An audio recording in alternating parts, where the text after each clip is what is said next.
कल तुम्हें कोई मुसीबत भी तो पड़ सकती है। हम फकीरों की ज़रूरत भी तो पड़ सकती है। इतनी उजलत में बिछड़ने का इरादा न करो, फिर मुलाकात में मुद्दत भी तो पड़ सकती है।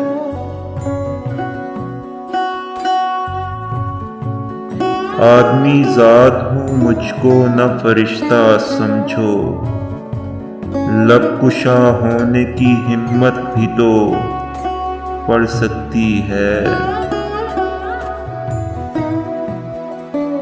ये भी हो सकता है जिंदा न रहूं उसके बगैर, और तन्हाई की आदत भी तो पड़ सकती है।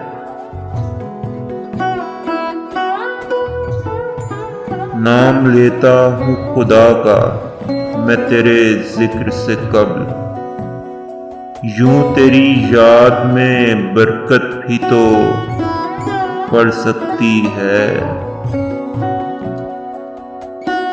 ये भी मुमकिन है कि वो पेशे इरादा मिल जाए, वरना यासिर तुझे मेहनत भी तो पड़ सकती है।